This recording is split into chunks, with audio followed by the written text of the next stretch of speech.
Somebody asked me earlier, should you do just rent the cloud, or should you even make the effort to build your own computer?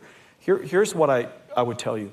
I would advise you to do exactly the same thing I advise my children. Build a computer.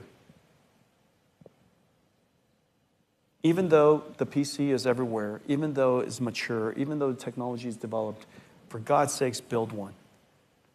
Know why all the components exist.